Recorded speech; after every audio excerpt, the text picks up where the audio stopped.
Assalamualaikum warahmatullahi wabarakatuh.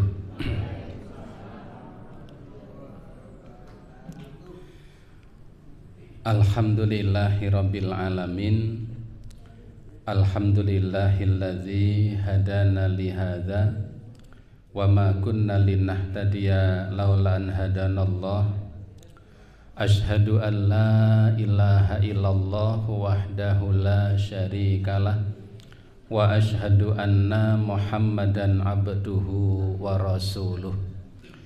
Allahumma sholli wa sallim wa barik ala nabiyyina Muhammadin wa ala alihi wa ashabihi wa man tabi'ahum bi ihsanin illa yaumiddin. Wa qalu subhanaka la ilma lana illa ma 'allamtana innaka antal alimul hakim. Allahumma anfa'ni bima 'allamtani wa 'allimni ma yanfa'uni warzuqni ilman yanfa'uni.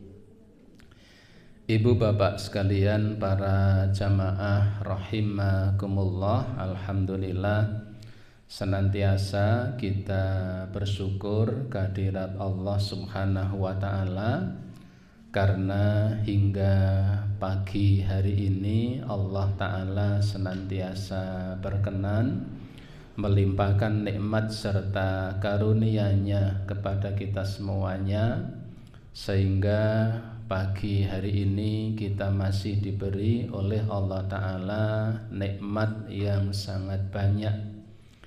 Yang pertama tentu kita bersyukur kehadirat Allah Ta'ala. Pagi hari ini kita masih diberi oleh Allah Ta'ala hidayah, sehingga kita masih tetap istiqomah di atas dinul Islam ini. Dan ini tentunya satu nikmat yang harus kita pertahankan, harus kita jaga, dan kita punya komitmen bersama agar kita tidak diwafatkan oleh Allah kecuali tetap dalam keadaan iman dan Islam. Yang kedua, kita bersyukur kehadirat Allah Subhanahu wa taala. Pagi hari ini kita masih diberi oleh Allah taala kesempatan untuk hadir di Masjid Al-Manar ini. Kita bersama-sama saling nasihat menasihati dalam kebenaran, dan kita saling belajar bersama meningkatkan kualitas iman dan takwa kita kepada Allah. Rasulullah SAW dalam salah sebuah hadis yang diriwayatkan oleh Imam Ibnu Majah, dan hadis ini sahih, Rasulullah mengatakan, man ja'a masjidi hadza la ya'tihi illa li khairin yata'allamuhu aw yu'allimuhu fahuwa bimanzilatil mujahidi fi sabilillah. Itu disebutkan di dalam Sunan Ibnu Majah. Rasulullah mengatakan, man ja'a masjidi hadza, siapa yang datang ke masjidku ini, Masjid Nabawi, masjid yang pada waktu itu dibangun oleh Rasulullah SAW di atas tanah dua orang anak yatim yang sedianya mau diberikan, tetapi kemudian dibeli oleh kaum muslimin dengan harga 10 dinar dalam satu riwayat. 10 dinar itu kalau sekarang dirupiahkan sekitar 40 sekian juta, ya, 40 sekian juta. Dibangun oleh Nabi, dan pada waktu itu luasannya sekitar, ada beberapa versi riwayat. Ada yang mengatakan luasnya sekitar 30 kali 30 meter. Ada yang mengatakan 50 kali 50 meter. Yang jelas pada waktu itu Masjid Nabawi kecil tidak seperti sekarang yang luasannya sangat luas sekali, daya tampungnya di atas 600.000 orang, dengan halamannya bisa sampai 1 juta orang. Bahkan pintu-pintunya sangat banyak. Ada yang mengatakan pintunya itu sampai 60 sekian. Itu pintu Masjid Nabawi. Persisnya berapa? Ibu bapak kapan-kapan tindak mriko ngasta pulpen karo kertas ditung dhewe. Itu. Karena memang ya luas sekali.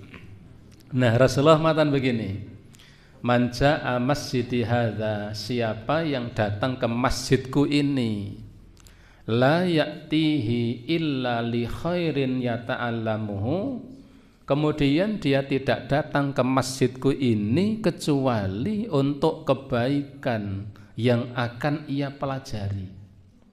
Datang ke Masjid Nabawi untuk mempelajari kebaikan. Au yu'allimuhu, atau datang ke Masjid Nabawi itu dalam rangka untuk mengajarkan kebaikan. Berarti napa sama ya? Antara yang datang untuk belajar dan yang datang untuk mengajar. Nah, Nabi mengatakan, siapa yang datang ke masjidku ini, dia tidak datang kecuali untuk kebaikan yang akan ia pelajari atau kebaikan yang akan ia ajarkan, kecuali dicatat oleh Allah Ta'ala fahuwa bimanzilatil mujahidi fi sabilillah. Dicatat oleh Allah, orang yang seperti ini kedudukannya seperti orang yang berjihad di jalan Allah. Seperti orang yang berjihad di jalan Allah. Dan ini satu ya, oleh para ulama ini disikapi sebagai sebuah hadis yang luar biasa. Sebab jarang-jarang Nabi mensejajarkan suatu amal, suatu ibadah yang disejajarkan dengan berjihad di jalan Allah Ta'ala. Sampai-sampai dalam riwayat yang lain dikatakan, ada seorang sahabat datang kepada Nabi dan bertanya, ya Rasulullah, adakah amal yang menandingi jihad di jalan Allah? Nabi mengatakan, tidak ada. Orang itu bertanya lagi, ada enggak? Nabi mengatakan, tidak ada.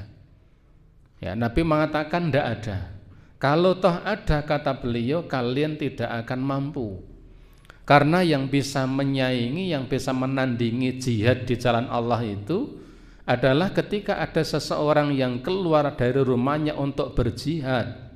Kalau kamu ingin menandinginya, semenjak ia keluar, mulai detik itu, siang harinya kalian berpuasa, malam harinya kalian sholat tahajud terus dan tidak tidur, dan itu kamu lakukan setiap hari sampai dia pulang. Kalau berjihadnya cuma 3 kali, 3 hari enteng. Kalau berjihadnya itu sampai 20 hari, sampai 1 bulan, siangnya berpuasa, malam harinya kemudian ya sholat malam, sampai Nabi mengatakan kalian tidak akan mampu. Tetapi hadis tadi memberikan satu ya ibrah yang sangat luar biasa. Ketika seseorang datang ke Masjid Nabawi, ketika ia datang itu niatnya adalah untuk mempelajari kebaikan atau untuk mengajarkan kebaikan, dicatat oleh Allah, orang yang seperti ini seperti kedudukannya seperti orang yang berjihad di jalan Allah Subhanahu wa Ta'ala. Yang tidak kalah menariknya, tidak sedikit di antara para ulama yang mengatakan bahwa hadis ini berlaku bukan hanya pada Masjid Nabawi saja, tetapi berlaku bagi semua masjid yang ada di seluruh permukaan bumi ini. Kita berharap termasuk Masjid Al-Manar. Maka kita pagi hari ini datang untuk mempelajari kebaikan atau mengajarkan kebaikan, dicatat oleh Allah kedudukannya seperti orang yang berjihad di jalan Allah Subhanahu wa Ta'ala. Salawat dan salam tidak lupa semoga tercurah atas Nabi Yuna Muhammad sallallahu alaihi wa alihi wasallam, yang semoga terlimpah pula kepada seluruh keluarganya dan semua umatnya yang istiqomah di jalan Allah ini sampai datangnya hari kiamat kelak. Ibu bapak sekalian, para jamaah rahimakumullah, pada pagi hari ini saya sampaikan sebuah kisah. Nek maca kisah Kanjur do mirengke. Saya baca dari satu kitab yang ditulis oleh Imam Zahabi, diringkas oleh beliau. Judulnya Mir'atuz Zaman fi Tarikhil A'yan. Mir'atuz Zaman fi Tarikhil A'yan. Kisah ini ditulis juga oleh Ibnu Rajab dalam kitab Dzailu Tabaqatil Hanabilah, mengkisahkan kisah yang sama, yaitu kisah yang dialami oleh seorang ulama ahli hadis, ya, ulama ahli hadis yang wafat pada tahun 535 di Baghdad. 535 Hijriah di Baghdad. Berarti sekitar berapa? 900-an tahun yang lalu. Seorang ulama yang namanya agak panjang, ya, bisa didengarkan. Namanya Al-Qadhi Abu Bakar Muhammad bin Abdul Baqi bin Muhammad Al-Bajjaz Al-Ansari. Namanya itu. Sinten wae namine? Senengane dawa. Kula jenengan kan biasa nek jeneng niku cendak-cendak nggih. Tengen kula niku enten tanggi naminipun Abdul Malik. Lajeng ada 2 kalimat lagi panjang. Sekarang panggilannya hanya 1. Dul. Jadi saya batin ini bapaknya Siasi yang ngasih nama yang panjang, karena panggilannya hanya Dul, ya, padahal namanya panjang. Nah ibu bapak, Al-Qadhi Abu Bakar Muhammad bin Abdul Baqi bin Muhammad Al-Bajjaz Al-Ansari ini punya 2 nama panggilan yang akrab. Ada yang menyebut dengan nama Qadhi Abu Bakar, tetapi ada yang menyebut dengan nama Qadhi Al-Marastan, seorang ulama ahli hadis, dan beliau ini, ya, di usia 7 tahun hafal Al-Quran 30 juz, bukan juz 30. Beda to niku. Juz 30 dan 30 juz, tulisane padha ming mapane sing napa? Berbeda. Beliau ini ngaten, ketika beliau di usia muda, masih muda, beliau menunaikan ibadah haji. Setelah selesai menunaikan ibadah haji, beliau ini kehabisan bekal, sangune entek. Hingga suatu hari dia menjalani harinya yang penuh dengan kelaparan, perutnya kosong. Nek kula jenengan nek wetenge kosong niku ora kuat mlaku, nggih. Sebab napa? Pandangannya kepiur. Kemudian tubuhnya bergetar. Maka Qadhi Al-Marastan atau Qadhi Abu Bakar ini pun kemudian dia tetap berjalan. Dia berharap barangkali Allah dengan maha kuasanya memberikan jalan kepadanya sehingga didapati roti atau makanan apapun untuk mengganjal perutnya. Ketika kemudian dia berjalan-jalan, ya, dia menemukan di tengah jalan, dia menemukan kantong kain yang terbuat dari sutra dan warnanya merah. Mungkin kados jilbab yang dipakai ibu-ibu yang merah-merah niki. Jadi menemukan kantong kain di tengah jalan terbuat dari sutra dan warnanya merah. Ibu-ibu mbatos tiwase orang nganggo kudung abang. Ketika kemudian kantong itu diambil, kemudian ada ikatannya. Jadi kantong itu diikat, ikatannya ini juga dari kain, juga dari sutra. Ketika kemudian kantong itu dibuka, ternyata di dalamnya ini, Masya Allah, ada harta benda yang cukup berharga, ada kalung mutiara yang harganya sangat mahal. Ya. Satu riwayat kalung mutiara, kalau di buku yang lain dikatakan kalung permata. Permata niku kaya ngopo kula yo urung weruh ngoten. Kalung permata yang harganya sangat mahal. Ia pun kemudian segera menutup kembali kantong kain itu, kemudian ia simpan di balik bajunya, dia meneruskan perjalanan. Dan ketika itulah dalam hatinya berkecamuk pikiran antara saya lapar, butuh makanan, dan ini saya jual, dan pikiran saya pertahankan, barangkali nanti saya menemukan yang punya kantong ini. Nek kalau jenengan nemok yang ngoten bingung, didol ora, ngoten niku. Ngitung benik nek awalin niku didol, akhire ora. Wah kok ora ya? Walik saiki ngoten nggih. Ora didol ketemune didol. Dia pun kemudian berjalan ya, berjalan-jalan sampai dia melihat dari kejauhan ada sosok laki-laki tua. Dia berjalan sambil noleh ke kanan dan ke kiri. Ketika ia menjumpai seseorang, dia berhenti dan dia menanyai orang itu. Kemudian dia berjalan lagi. Setiap menemui seseorang, ia pun bertanya. Maka Qadhi Abu Bakar ini heran, ini ada orang laki-laki kok jan legan-legane temen. Angger petuang wong takon. Enten sing ngoten niku. Enten wong angger ketemu wong takon mawon. Sampai ketika kemudian sudah mendekat, ternyata laki-laki tua itu ya, dia mengatakan kepada Qadhi Abu Bakar bahwa beliau kehilangan sesuatu. Apa yang hilang? Dia katakan, saya kehilangan kantong kain yang terbuat dari sutra dan isinya barang yang sangat berharga. Siapa yang menemukan kantong kain itu, maka akan aku beri hadiah sebanyak 500 dinar. 500 dinar.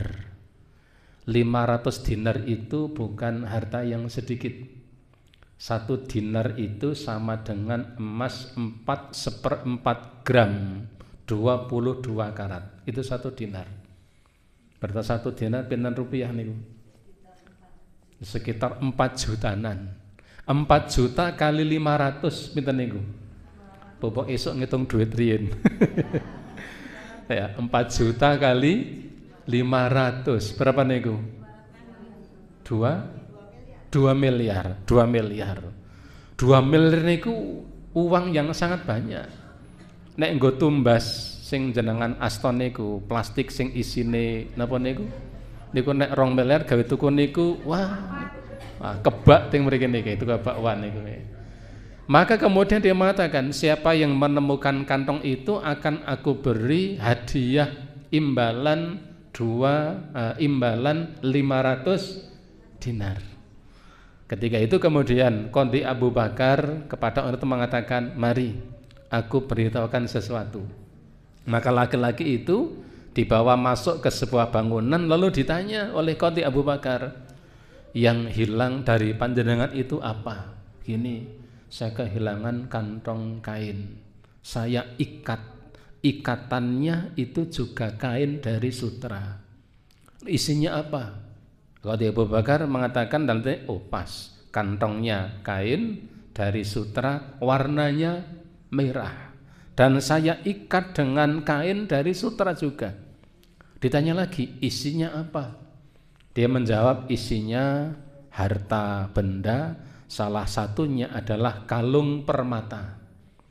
Ketika mengatakan seperti itu, Qadhi Abu Bakar yakin bahwa orang inilah pemilik kantong yang tadi ia temukan. Kemudian Qadhi Abu Bakar ini pun mengambil kantong yang ada di balik bajunya, ia ambil, ia keluarkan dan ia sampaikan, apakah ini barang yang Anda miliki? Dia mengambil, dilihat, dia yakin inilah kantong yang saya miliki. Kemudian kata Abu Bakar mengatakan, kamu buka isinya dan saya tidak menyentuh apa yang ada di dalamnya. Niku saking api aneh. Nemokke niku dibuka, ditutup malih. Nah kalau jeneng nemokke paling ora dijajal gitu. Pelap, luwes ora kan ngoten niku. Senajan akhirnya diwehke ning paling mboten dijajal. Ngilu. Terus napa? Selfie ngoten niku. Maka ketika itu dia mengatakan ini barangnya silakan Anda cek. Laki-laki tua itu pun membuka kantong itu dan ia lihat di dalamnya. Beliau pun terkejut dan heran, ternyata isinya utuh, tidak ada yang berkurang, mboten cicir. Dan Qadhi Abu Bakar mboten nguntet. Nguntet niku napa? Ngutil, tidak nguntet. Dan dikatakan ini yang Anda miliki barangkali silakan diperiksa ya. Barangkali ada yang berubah. Dia buka kantong itu, isinya utuh. Seketika itu juga dia kemudian mengambil kantong dari bajunya yang lebih besar dan isinya uang 500 dinar. Dia katakan, ya, ini saya berikan kepada engkau sebagai imbalan.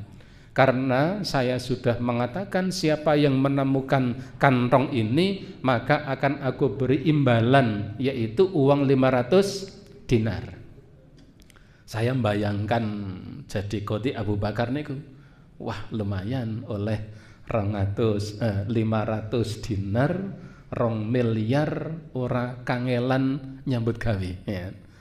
Tapi Qadhi Abu Bakar mengatakan apa? Sudah, ini kantong milik engkau dan uang ini milik Anda.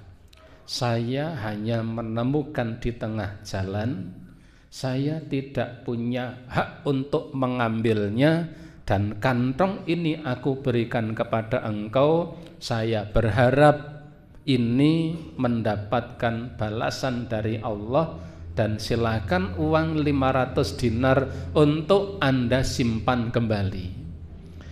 Akhirnya laki-laki tua ini dia pun kemudian mengucapkan takbir dan tahmid juga tasbih. Kenapa?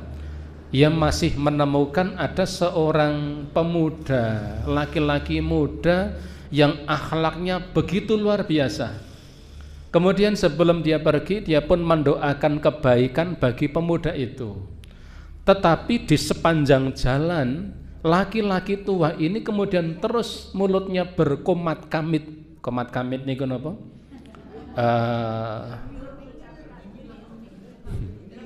Nek deleming niku wong gendeng. Jadi ketika keduanya sudah berpisah, laki-laki tua ini masih berjalan dan mengucapkan sesuatu yang Qadhi Abu Bakar tidak tahu apa yang diucapkan. Sampai kemudian keduanya berpisah, selesai cerita sementara ketika itu. Sampai kemudian beberapa hari berikutnya, Qadhi Abu Bakar ini masih di Makkah. Kemudian dia berkeinginan untuk melakukan perjalanan jauh yang mengharuskan ia pun menyeberangi Laut Merah ketika itu. Laut Merah niku nama. Airnya tetap bening, tidak berwarna merah, sebab itu hanya nama saja. Kata teng Jakarta niku ada kebun jeruk, niku nggih hanya nama. Teng mriku ya ora ana jeruke, entene RCTI, karena hanya nama. Ketika sampai di tepi pantai, Qadhi Abu Bakar akhirnya menaiki sebuah perahu bersama dengan para penumpang yang lain. Penumpangnya cukup banyak, barang yang dinaikkan pun juga cukup banyak.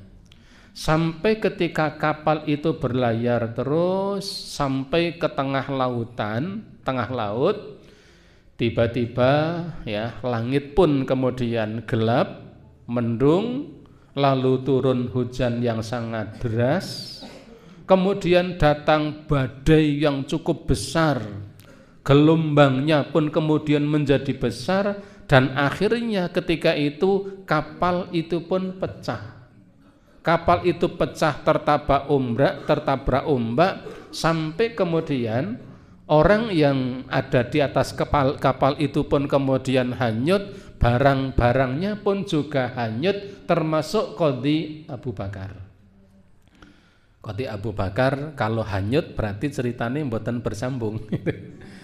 Qadhi Abu Bakar hanyut tetapi ternyata qadarullah. Nah ini sekalian pelajaran sangat berharga. Allah Ta'ala dengan maha kuasanya ya memberikan kepada Qadhi Abu Bakar itu ketika dia hanyut, ternyata beliau menemukan sebuah papan kayu yang cukup lebar dan dia pun kemudian berpegangan di atas papan kayu itu sampai dia pun terapung dalam waktu yang cukup lama. Kalau di kitab Mir'atuz Zaman fi Tarikhil A'yan disebutkan sampai beberapa hari terapung di atas laut. Mosok saya urip. Kalau Allah menghendaki, mudah bagi Allah untuk tetap menghidupkannya. Seperti dulu ketika tsunami di Aceh, kan ada ibu-ibu yang kemudian ternyata ketika tsunami itu datang, ternyata dia apa niku? Temangsangan itu kan. Temangsang di atas cuwilan busa kasur yang ada di atas papan dan itu lebih dari 3 hari dan akhirnya ditemukan oleh tim SAR dan masih hidup. Artinya hal seperti itu mudah bagi Allah Subhanahu wa taala. Qadhi Abu Bakar berpegangan pada sebuah papan, dia tawakal kepada Allah sampai kemudian dia pun ya terbawa ombak. Akhirnya terus sampai terdampar di sebuah pulau. Ketika dia terdampar di pulau itu kondisinya sudah sangat lelah. Bajunya sudah ruang-rawing. Ruang-rawing ini napa basa Indonesia ini? Nun? Cumpang camping. Gini ku pokoknya. Sampai kemudian dia terdampar di sebuah pulau, kondisinya lelah. Dia pun berusaha untuk sekuat tenaga mendekati, di situ ada perkampungan dan di pinggir kampung itu ada sebuah masjid yang terbuat dari papan. Dia pun kemudian masuk ke dalam masjid itu sampai kemudian dia pun pingsan. Ketika beliau tersadar, sudah ada seorang laki-laki ada di sampingnya. Kemudian dia bertanya, lalu dijawab oleh Qadhi Abu Bakar tentang peristiwanya. Maka laki-laki itu pun kemudian pulang membawakan pakaian dan juga membawakan makanan. Sampai kemudian datang waktu salat. Ketika waktu salat sudah tiba, maka sambil menunggu saatnya salat ini, Qadhi Abu Bakar ini beliau membaca ayat-ayat Al-Quran tanpa mushaf, suaranya jelas, makhrajnya bagus dan suaranya bagus. Hingga orang tadi keheranan, iki ono cah nom bacaan Qur'annya bagus sampai merangsuk ke hati, ini bacaannya bagus. Ditanya, apakah kamu bisa membaca Al-Quran? Bisa. Apakah kamu punya hafalan Al-Quran? Punya. Penduduk kampung itu mengatakan, di sini kami sedang butuh orang yang bisa mengajarkan Al-Quran kepada anak-anak kami, karena pemuka agama kami meninggal beberapa tahun yang lalu, beberapa waktu yang lalu. Akhirnya kemudian penduduk kampung itu pun ke masjid membawa anak-anak mereka untuk diajari Al-Quran. Kata Qadhi Abu Bakar, saat itulah kemudian mereka datang dengan anak-anak mereka, membawa anak mereka untuk diajari Al-Quran sambil mereka menyerahkan beberapa harta kepadaku. Hingga ketika itu aku mendadak jadi orang yang punya banyak uang. Oh, orang kaya mendadak. Itu. Ya. Napa namanya? OKB, orang kaya baru. Oke, niku pokoknya. Kemudian ya setelah mereka ya membawa anak-anak mereka hari pertama, hari kedua, sampai kemudian hari berikutnya Qadhi Abu Bakar ini menemukan ada lembaran buku ada di ujung masjid yang sudah tidak terurus. Ia pun ambil itu dan dia membaca ya kitab atau buku itu yang ada di situ. Ketika orang-orang tahu dia bisa membaca, maka orang-orang pun mendekat. Apakah kamu juga bisa menulis dan membaca? Quran dulu kan hanya dihafal. Apakah kamu bisa membaca dan menulis? Kata Qadhi Abu Bakar, iya, saya bisa membaca dan bisa menulis. Kalau begitu, baiklah, akan kami bawa anak-anak kami supaya diajari membaca dan menulis. Maka mereka membawa anak-anak mereka untuk diajari membaca, menulis, dan belajar Al-Quran. Kata Qadhi Abu Bakar, ketika itu uangku semakin banyak. Beliau bercerita demikian. Sampai pada beberapa hari beliau dijadikan menjadi imam di masjid itu. Kenapa? Karena memang pemuka agamanya meninggal dunia beberapa waktu yang lalu. Ketika Qadhi Abu Bakar sudah ada di pulau itu dalam beberapa lama, sampai suatu ketika ada seorang laki-laki datang kepadanya dan mengatakan, karena kamu sudah menjadi penduduk kampung sini dan kami pandang orang yang bisa menunaikan amanah, maka di kampung ini ada seorang wanita yatim, orangnya cantik, orang tuanya kaya raya, hanya saja dia meninggal dunia beberapa waktu yang lalu. Dan dia itu anak dari pemuka agama kami. Maka kami meminta supaya engkau mau untuk menikahinya. Ini kena sing bapak-bapak mbayangke kira-kira pripun ngoten niku. Yo, ngoten niku. Qadhi Abu Bakar ya tidak mengatakan wah cocok niku ngoten niku. Ya, kula gelem syukur-syukur mangke oleh walimah niku napa niku glundung waloh ngoten niku. Qadhi Abu Bakar mengatakan, "Enggak, saya bukan orang yang pantas untuk anak itu. Silakan, ada di antara pemuda di kampung ini yang hendak menikahinya. Saya berkeberatan, saya merasa tidak pantas mendapatkannya." Niki wong Joko sing napa namine? Sing rumangsa kan ngoten niku. Dia mengatakan saya bukan orang yang pantas. Tetapi kemudian apa? Penduduk kampung itu akhirnya beberapa orang datang, kemudian dia berembuk dan mengatakan enggak. Yang paling pantas menikahinya adalah Anda. Dia anak pemuka tokoh agama kami dan tidak ada saudara kecuali anak perempuan satu-satunya dan dia yatim. Kami berharap engkau mau untuk menikahinya. Karena dipaksa, akhirnya kemudian dia pun menyatakan iya. Sampai kemudian selak muni cocok niku. Sampai kemudian ya di sore hari maka penduduk kampung mengatakan, nanti akan aku pertemukan engkau dengan anak yatim perempuan itu, sudah dewasa. Akhirnya betul, ketika hari jelang malam ba'da asar sebelum maghrib, maka wanita itu didatangkan ke masjid.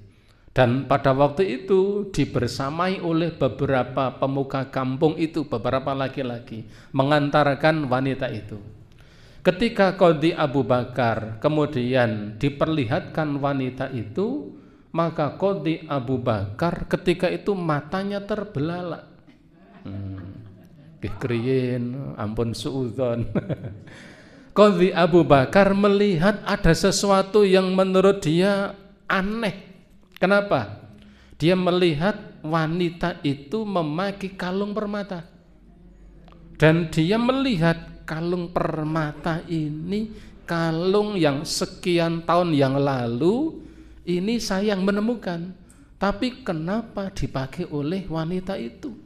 Lama sekali dia menatap kalung itu, sampai si wanita itu pun kemudian dia tersipu dan agak marah, dia pun lari dari masjid itu dan pulang.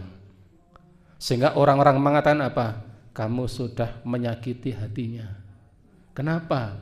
Kamu diperkenalkan dengan dia, kamu tidak melihat orangnya, tapi kamu malah melihat kalungnya. Kan ngelaraki hati nih kok itu. Seorang gadis dikenalkan sama seorang perjaka sing ditamatke ming jame mawon, ini kan menyakitkan hati itu. Maka bro, kamu matan itu kamu telah menyakiti hatinya karena kamu hanya melihat kalungnya dan tidak melihat orangnya. Ketika itulah kemudian apa? Qadhi Abu Bakar mengatakan, ada sesuatu yang perlu aku ceritakan kepada anda sekalian. Ada apa? Kenapa? Kalung ini, kalau saya tidak salah dan saya yakin kalung ini sebuah kalung yang dulu di Makkah aku pernah menemukannya di tengah perjalanan, dibungkus dengan kain sutra yang berwarna merah dan diikat dengan kain yang yang ikatannya itu juga kain dari sutra. Lalu aku bertemu dengan orang yang sedang mencari-carinya dan aku serahkan kalung itu, kantong itu pada orang yang memilikinya, sosok laki-laki tua. Mendadak yang ada di masjid itu semuanya mengucapkan takbir yang sangat keras, Allahu Akbar, semuanya. Hampir dirasa dinding-dinding masjid itu seperti bergetar dengan suara takbir yang sangat keras, yang membuat Qadhi Abu Bakar semakin heran. Ada apa? Diceritakan malah mengucapkan kalimat takbir. Salah seorang penduduk kampung itu menjelaskan, begini. Dulu pemuka agama kami itu menunaikan ibadah haji. Setelah selesai, hartanya hilang, yaitu kalung yang dibungkus dengan kain sutra seperti yang Anda ceritakan. Dan dia menceritakan bahwa dia kehilangan kalungnya itu lalu ditemukan oleh seorang pemuda, dan dia menceritakan kepada kami bahwa belum pernah dia menjumpai seorang pemuda yang lebih bagus dari pemuda itu, karena dia diberi imbalan tapi tidak umum menerimanya. Setelah berpisah dengan yang menemukan, maka laki-laki tua penduduk kampung, maka dia semenjak itu kesehariannya selalu berdoa kepada Allah, ya Allah, pertemukan aku dengan pemuda itu sebelum aku mati untuk aku nikahkan dengan anak putriku satu-satunya. Ketika dia pulang ke tempat kami, sehabis dia sholat, dia sering mengucapkan doa itu dan kami sering mengamininya. Dan ternyata saat ini Allah mengabulkan doanya.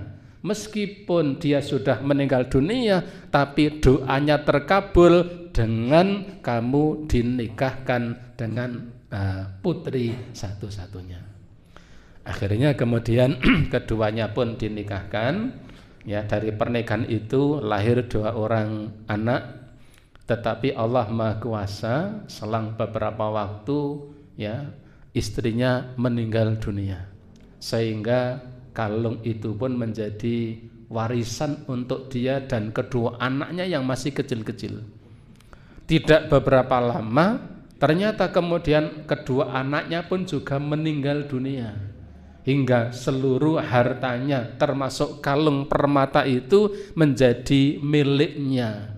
Sampai kemudian akhirnya sebagian ia berikan pada penduduk kampung itu, sebagiannya ia bawa untuk dijual, dan dia pun kembali ke Baghdad dan meninggal tahun 535 sebagai seorang ulama hadis yang namanya dicatat oleh para sejarawan. Pun ceritane rampung. Nah, Ibu Bapak, ada dalam kitab Mir'atuz Zaman itu disebutkan ada banyak faedah dari hadis itu, dari kisah itu. Apa? Ya, pengarang kitab itu mengatakan yang pertama, kisah itu memberikan pelajaran kepada kita bahwa kalau kita punya kesempatan untuk berbuat baik, maka jangan ditunda. Kalau kita punya kesempatan untuk melakukan kebaikan, maka jangan ditunda. Lakukan kebaikan itu di saat itu, karena barangkali kesempatan berbuat baik itu tidak datang 2 kali. Biar Allah Ta'ala yang akan memberikan balasan. Maka seperti Qadhi Abu Bakar, ketika beliau menemukan kalung itu, ada kesempatan berbuat baik, kemudian apa? Ia berikan kepada yang memiliki, kepada yang punya, dan ternyata dari itu ceritanya menjadi sangat panjang dan lebar. Itu berbeda barangkali ceritanya kalau Qadhi Abu Bakar ketika menemukan kalung itu lalu diberi imbalan, lalu dia pun menerimanya. Barangkali ceritanya menjadi lain. Maka yang pertama, ketika di antara kita Allah beri kesempatan untuk melakukan kebaikan, maka jangan ditunda-tunda. Segera lakukan jika memang punya kemampuan. Rasulullah SAW mengingatkan dalam hadisnya, idza asbahta fala tantadirul masa. Kalau di waktu pagi kamu punya kesempatan untuk melakukan kebaikan, maka jangan ditunda sampai nanti sore. Sebab kalau ditunda barangkali ceritanya menjadi lain. Fa idza amsayta fala tantadirus sabah, kata beliau. Kalau kamu berada di waktu sore, lalu kamu sedang punya kesempatan untuk berbuat baik, kesempatan untuk melakukan sesuatu yang kita yakini itu baik, barangkali kalau ditunda sampai besok pagi, kesempatan itu menjadi hilang. Maka kalau kita punya kesempatan untuk bersedekah, bersedekahlah segera. Meskipun belum menjadi orang kaya, jangan menunggu kaya hingga mau untuk bersedekah, tapi bersedekahlah maka Allah akan mengkayakan kita. Kalau masih di usia muda, jangan tunda-tunda. Sok wae nek wis tuwa nyong tak rajin leh salat jamaah di masjid. Yo nek tekan tua, karena orang mati muda sekarang banyak sekali.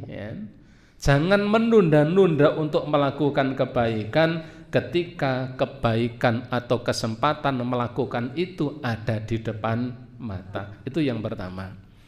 Mboten kula aturke panjang lebar keterangannya. Yang kedua, Ibu sekalian, cerita tadi, kisah tadi memberikan pelajaran kepada kita, jangan remehkan kebaikan sekecil apapun kebaikan itu. Karena bisa jadi Allah Ta'ala memberikan kepada kita sesuatu yang kita anggap luar biasa, justru berasal dari kebaikan yang kita sepelekan dan kita remehkan. Jadi jangan meremehkan kebaikan sekecil apapun. Sebab kadang-kadang seseorang itu diberi oleh Allah sesuatu yang luar biasa, sesuatu yang besar, itu justru bukan dari amal besar, tetapi dari perkara yang sangat kecil. Coba Qadhi Abu Bakar itu hanya sekadar nemokke kemudian memberikan, kan sepele niku. Nemokke lalu diberikan kepada yang punya. Tetapi ternyata dengan itu Allah menyelamatkan ia ketika kapalnya tertimpa suatu bencana. Dia terapung di atas lautan dalam waktu yang lama. Sampai akhirnya kemudian dipertemukan dengan pemilik kalung itu. Allah Ta'ala memberikan balasan-balasan yang sangat banyak hanya karena perkara yang sepele. Perkara yang bagi kita itu sesuatu yang sangat remeh. Kita punya satu keyakinan bahwa sekecil apapun yang kita lakukan, itu tidak akan disia-siakan oleh Allah, pasti akan dicatat oleh Allah Ta'ala, dan Allah Ta'ala menyediakan balasan dari apa yang kita lakukan, baik ajilatan wa ajilatan, baik kuntan di dunia maupun bisa jadi Allah berikan balasnya ketika di akhirat kelak. Kita punya satu keyakinan seperti yang Allah firmankan dalam surat Al-Isra ayat yang ke-7, in ahsantum li anfusikum. Kalau kamu berbuat baik kepada orang lain, hakikatnya kamu sedang berbuat baik untuk diri kamu sendiri. Kalau kita berbuat baik pada orang lain, hakikatnya kita sedang menabung kebaikan. Yang kebaikan itu suatu ketika akan Allah berikan kepada kita. Artinya, sekecil apapun kebaikan yang kita lakukan, maka Allah Ta'ala akan mencatatnya, menyimpannya, dan Allah akan memberikan balasan kepada kita semuanya.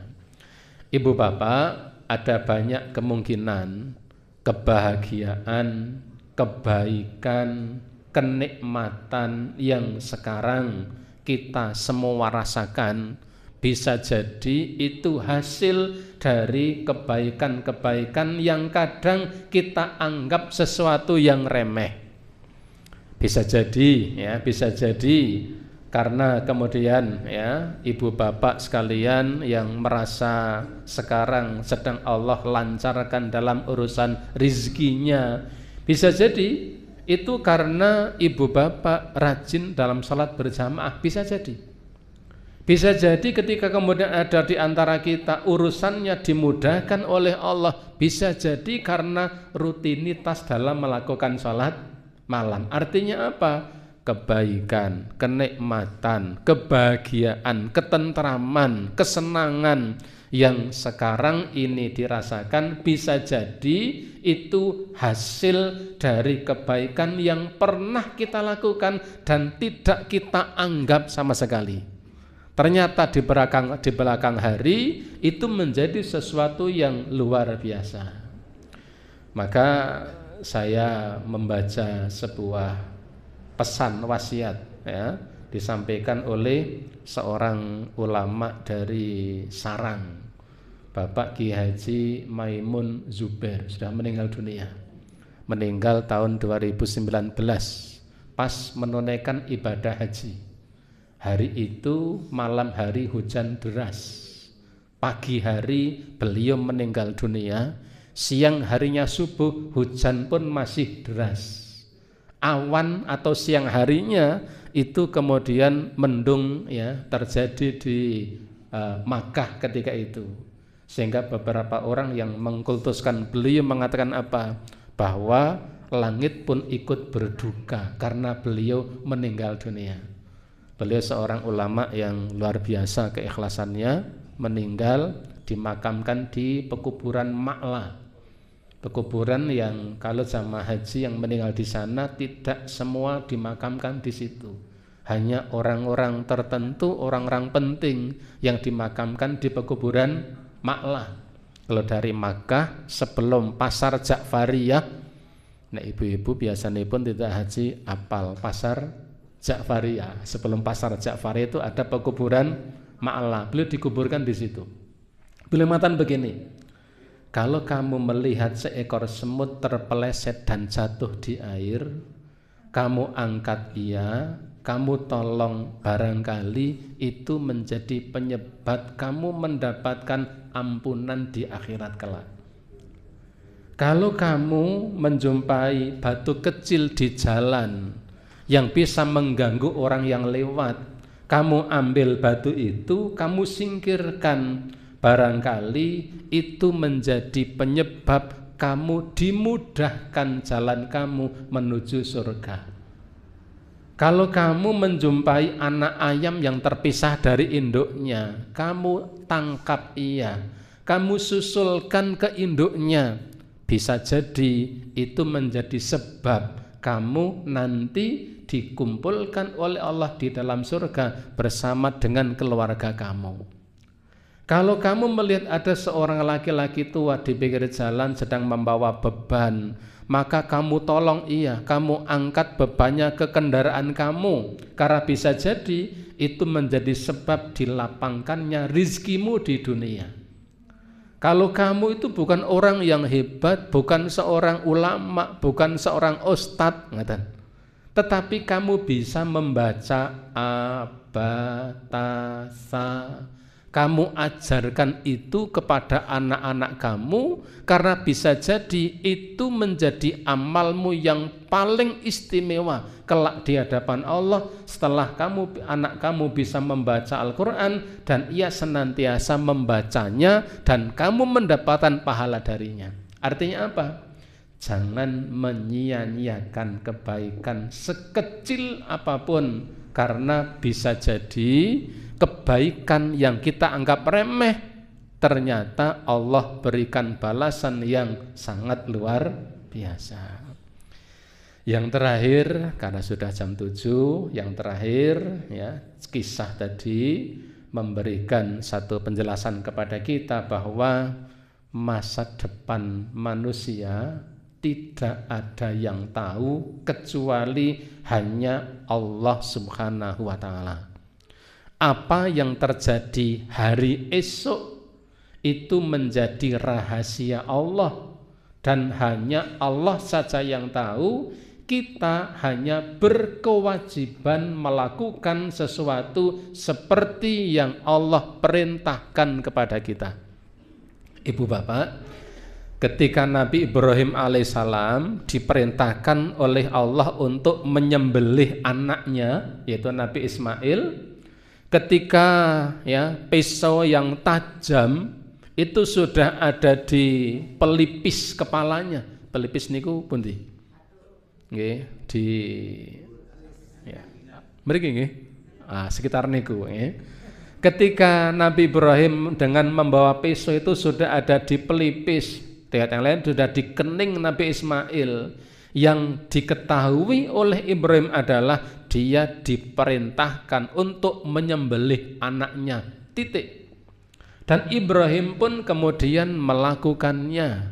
Dan ternyata dia tidak tahu di balik perintah itu ternyata Allah sudah menyediakan seekor gibas yang sangat besar untuk digantikan, disembelih karena ketundukan Nabi Ibrahim untuk melakukan perintah Allah Subhanahu wa ta'ala. Dan Ibrahim tidak dibisik oleh Allah ta'ala, sembelih Ismail, tenang hai, kok tak ganti wedhus. Enggak.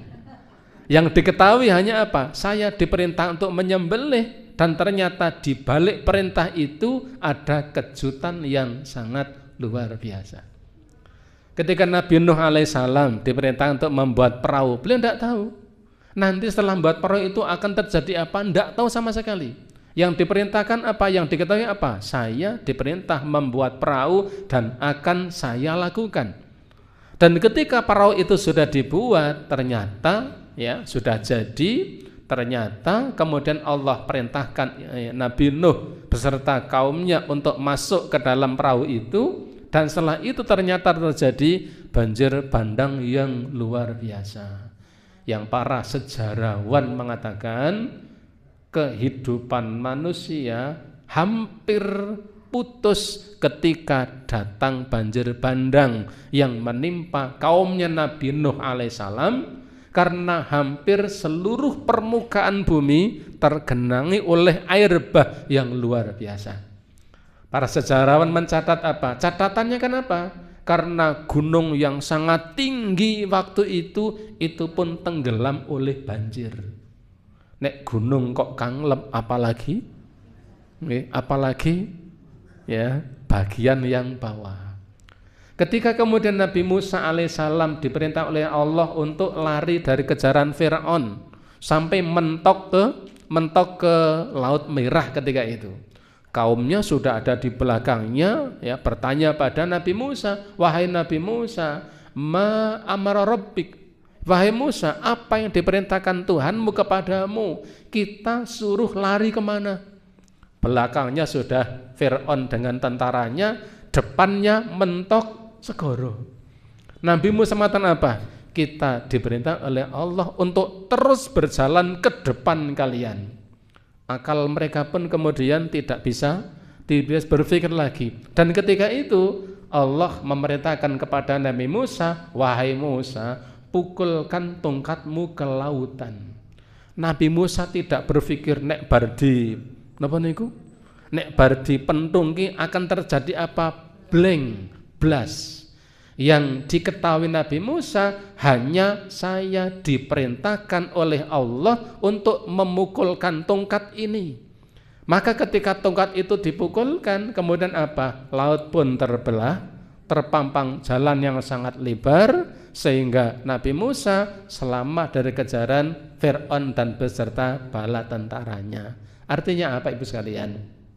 Perintah Allah yang Allah perintahkan kepada kita, kewajiban kita adalah kita melakukannya. Setelah perintah itu kita lakukan, apa yang akan terjadi itu urusan Allah Subhanahu wa ta'ala. Biarkanlah kita melaksanakan urusan kita serahkan kepada Allah yang menjadi urusan Allah Subhanahu wa ta'ala. Karena masa depan manusia, sesuatu yang akan terjadi esok hari itu rahasia Allah dan tidak ada seorang manusia pun yang mengetahuinya. Ibu bapak, para jamaah rahimakumullah, barangkali itu yang bisa saya sampaikan pada kajian pagi hari ini, terambil dari sebuah kisah ya, yang saya baca dalam kitab Mir'atuz Zaman fi Tarikhil A'yan. Kisah yang menimpa seorang ulama ahli hadis yang sangat terkenal. Namanya sinten wau? Nama panjangnya sinten wau? Nah. Ya, Muhammad Qadhi Dul. Jadi namanya ya Abu Bakar ya, namanya sangat panjang sekali ya. Qadhi Abu Bakar Muhammad bin Abdul Baqi Muhammad Al-Bajjaz Al-Ansari. Beliau asal orang tuanya dari ya orang Ansar, orang Madinah. Orang tuanya seorang ulama yang terkenal dan beliau juga seorang ulama ahli hadis, meninggal di Baghdad tahun 535 yang memberikan inspirasi kepada kita agar apa? Kalau kita punya kesempatan berbuat baik, sekecil apapun kebaikan itu jangan ditunda. Karena barangkali Allah sedang memberikan kesempatan kepada kita untuk melakukan kebaikan yang dengannya Allah menyediakan balasan yang tidak kita sangka-sangka. Demikian, semoga bermanfaat. Segala kesalahan, kekhilafan, kekurangan, semoga Allah Ta'ala memberi ampunan. Dan saya cukupkan dengan subhanakallahumma wa bihamdika asyhadu an la ilaha illa anta astaghfiruka wa atubu ilaik. Assalamualaikum warahmatullahi wabarakatuh.